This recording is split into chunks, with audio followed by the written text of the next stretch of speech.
Brought to you by Sensodyne K। अभी लेके आए सेंसोडेंट के। टूथ का करंट गॉन तो लाइफ का करंट ऑन।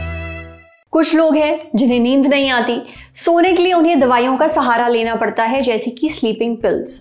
वहीं कुछ लोग ऐसे भी हैं जो नींद ना आने की दवाइयां लेते हैं और इन्हें कहते हैं एंटी स्लीपिंग पिल्स। हाल फिलहाल में एंटी स्लीपिंग पिल्स काफ़ी खबरों में हैं। लखनऊ में रहने वाली 10वीं क्लास की एक लड़की बोर्ड्स की तैयारी कर रही थी। अब बोर्ड्स एग्जाम में कितनी पढ़ाई करनी पड़ती है ये तो आप जानते ही हैं। ये लड़की बहुत शिद्दत से पढ़ाई कर रही थी, इतनी कि इसने अपनी नींद कुर्बान करना शुरू कर दी ताकि ज़्यादा से ज़्यादा पढ़ाई हो सके। इसलिए वो एंटी स्लीपिंग पिल्स लेने लगी।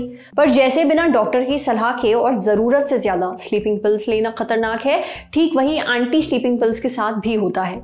एक दिन लड़की बेहोश हो गई, अस्पताल में एडमिट करवाया गया तो पता चला कि एंटी स्लीपिंग पिल्स लेने की वजह से उसके दिमाग में खून का थक्का जम गया था। ब्रेन सर्जरी की ज़रूरत पड़ गई। बोर्ड एग्जाम्स, कॉम्पिटिटिव एग्जाम्स, किसी भी तरह का एग्जाम हो, बहुत पढ़ाई करनी पड़ती है। स्टूडेंट्स भयंकर प्रेशर में होते हैं। ऐसे में कई स्टूडेंट्स ऐसी दवाइयों का इस्तेमाल करने लगते हैं जिससे उनका फोकस बढ़े, नींद ना आए। अब ये बहुत ही खतरनाक ट्रेंड है। आज के एपिसोड में ऐसी ही दवाइयों के बारे में बात करेंगे। डॉक्टर से जानेंगे एंटी स्लीपिंग पिल्स क्या होती हैं, एंटी स्लीपिंग पिल्स कैसे काम करती हैं, इनको ज़्यादा मात्रा में लेने से शरीर को किस तरह का नुकसान होता है, और अगर किसी भी मेडिकल कारण से आप ये दवाई ले रहे हैं तो किन बातों का ध्यान रखना ज़रूरी है। सुनिए। अगर हमें एंटी स्लीपिंग पिल्स के बारे में पता करना है तो हमें स्लीप के बारे में पहले पता करना होगा, या नींद के बारे में हमें पता करना होगा। तो नींद आने का बॉडी में एक सर्केडियन रिदम होता है कि हम सुबह उठते हैं, हमारे बॉडी में कुछ हार्मोन्स रिलीज होते हैं, फिर जब शाम का टाइम होता है, अंधेरा होता है, तो हमारे बॉडी में कुछ और हार्मोन्स रिलीज होते हैं जिसकी वजह से हमको नींद आती है। अगर इन हार्मोन्स का इम्बैलेंस हो जाए तो हमें नींद या तो ज्यादा आती है या हमें कम आती है। अब जो भी दवाई है, जो भी कारण इस केमिकल इम्बैलेंस को ज्यादा करेंगे, उसकी वजह से हमको नींद की प्रॉब्लम आएगी। या तो वो ज्यादा नींद आ सकती है या कम नींद आ सकती है। तो टेक्निकली अगर हम देखें तो हमारा नींद आना हमारे बॉडी के अंदर बने हुए न्यूरोट्रांसमीटर्स या केमिकल्स या हार्मोन्स की वजह से होता है।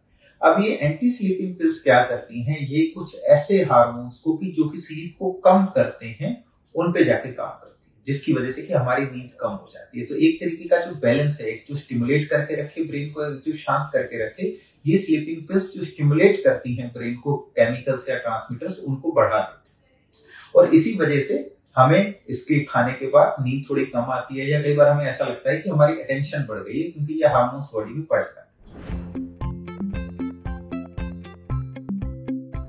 अलग अलग स्लीपिंग पिल्स का काम करती, एंटी स्लीपिंग पिल्स का काम करने का तरीका अलग अलग होता है। जैसे कुछ एंटी स्लीपिंग पिल्स होती हैं जो एम्फेटामिन नाम का एक हार्मोन होता है, उसको बढ़ा देती हैं। कुछ एंटी स्लीपिंग पिल्स होती हैं जो डोपामिन नाम का एक हार्मोन होता है, उसको बढ़ा देती हैं। कुछ एंटी स्लीपिंग पिल्स होते हैं, नॉरएपिनेफ्रिन नाम का एक केमिकल होता है, उसको बढ़ा देती हैं। विटामिन, नॉरएपिनेफ्रिन, डोपामिन, इनके सिक्रीशंस को, इनके रिएक्शंस को वो बढ़ा देती हैं ब्रेन में, और हमारा ब्रेन जो है परमानेंट एक एक्साइटेटरी स्टेट में रहता है। और उसकी जो स्लीप वेक साइकिल है, जिसको हम नॉर्मल सर्केडियन रिदम बोलते हैं, जो कि मैंने आपको पहले बताया, वो डिस्टर्ब हो जाती है। तो हम रात को भी वो जब खाएंगे तो हमें रात को, क्योंकि वो स्लीप वेक साइकिल हमारी डिस्टर्ब हो गई है, एक मेलेटोनिन हार्मोन होता है जो रात को रिलीज होता है, जो हमें स्लीप इंड्यूस करता है, वो कम हो गया तो ऑब्वियसली हमें फिर नींद नहीं आएगी। एंटी स्लीपिंग पिल्स स्पेशली कुछ बीमारियों के ट्रीटमेंट में यूज होती हैं, जैसे कि ऑब्स्ट्रक्टिव स्लीप एपनिया, नार्कोलेप्सी, या कुछ और नींद से रिलेटेड बीमारियां जो होती हैं उनमें हम इनको यूज करते हैं। पर इनका यूज उस पर्टिकुलर बीमारी में हेल्प करता है बिकॉज हमारे ब्रेन के केमिकल जो बैलेंस है वो ऑलरेडी डिस्टर्ब होता है। अगर हम इसको बिना किसी केमिकल प्रिस्क्रिप्शन के, बिना किसी मेडिकल प्रिस्क्रिप्शन के लेते हैं और वो इतना ज्यादा लेते हैं कि हमें उसको बार बार उसकी आदत पड़ जाती है, तो सबसे बड़ी प्रॉब्लम ये होती है कि हमारा ब्रेन एक परमानेंट स्टिमुलेटरी फेज में रहता है। जब हमारे अंदर से ये केमिकल्स, जो पॉजिटिव केमिकल्स की तरफ बैलेंस शिफ्ट हो गया, वो हटता है, तो सडनली हमारे बॉडी को विड्रॉल सिम्टम्स आते हैं, और वही विड्रॉल सिम्टम्स की वजह से हमको इन पिल्स का एडिक्शन हो जाता है।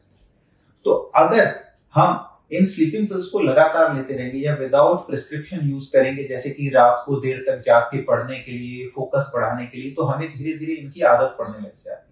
और जब आदत पड़ने लगती है, डिपेंडेंस पड़ने लगती है, तो लोग इसकी डोज भी धीरे धीरे बढ़ाते हैं। लेकिन जब आपको एडिक्शन होने लगता है, तो आप ज्यादा दवाई खाते हो तो उसके साइड इफेक्ट्स आने लगते हैं। क्यों? क्योंकि नॉरएपिनेफ्रिन, डोपामिन, एम्फेटामिन ये सब हमारा बीपी बढ़ाते हैं, हमारी शुगर बढ़ाते हैं। जब बीपी लगातार बढ़ा रहेगा तो दिमाग में सूजन आने का, दिमाग में खून की नस के फट के ब्रेन हेमरेज होने का, या कि दिमाग में हेलुसिनेशंस होने का, ये सब रिस्क रहता है। पहली बात तो एंटी स्लीपिंग पिल आपकी कंसंट्रेशन बढ़ाने का सही रास्ता नहीं है। सही रास्ता ये है कि अगर आप प्रॉपर सो रहे हैं, प्रॉपर जाग रहे हैं, आपका शेड्यूल अच्छा है, आप अपने कंसंट्रेशन बढ़ाने की दूसरी चीज करिए। जैसे आप योगा करें, रिलैक्सेशन टेक्निक्स करें, अपनी फोकस टेक्निक्स बढ़ाएं, बजाय कि ये सब दवाइयों पे डिपेंडेंस होने, क्योंकि जैसे ही ये हटेंगे आपका वापस कंसंट्रेशन खराब हो जाए। तो सबसे पहले जरूरी है कि हम अपने लाइफस्टाइल पे फोकस करें। कई बार हम थोड़े समय में बहुत ज्यादा चीजें अपने अंदर इम्बाइब करना चाहते हैं और उस वजह से हमको फोकस ज्यादा जरूरत पड़ती है। तो अपने आप को टाइम दें, जितना ह्यूमन ब्रेन की कैपेसिटी है आप उतना ही काम कर सकते हैं। दूसरी चीज, अगर आपको ये पिल्स कभी जरूरत पड़ती है कंसंट्रेशन बढ़ाने के लिए नहीं, बट अदरवाइज उसको प्रेस्क्रिप्शन के फॉर्म में लें, कम डोज में लें, जो डॉक्टर ने बताई उस डोज में लें, और उसको स्पेशली कैफीन या कॉफी प्रोडक्ट्स के साथ ना लें और बहुत ज्यादा डोज में ना लें। सबसे लास्ट, कई बारी जो ये एंटी स्लीपिंग पिल्स होते हैं, इनके रूप में हमें कुछ ऐसे ड्रग्स दिए जाते हैं जिसका कि बॉडी पे बहुत ही बुरा प्रभाव पड़ता है और हमें बहुत ज्यादा विड्रॉल सिम्टम होते हैं। आपने डॉक्टर साहब की बातें सुनी, ये दवाइयाँ कितनी खतरनाक है आप समझ ही गए होंगे, इसलिए प्लीज इन्हें मत लीजिए। अगर डॉक्टर ने किसी मेडिकल कारण से आपको ये दवा दी है तो उसको निर्देश अनुसार ही लीजिए। अब बढ़ते हैं सेहत के अगले सेगमेंट की तरफ, तन की बात। जानिए कब कब आपको अपना वजन हरगिज नहीं नापना चाहिए।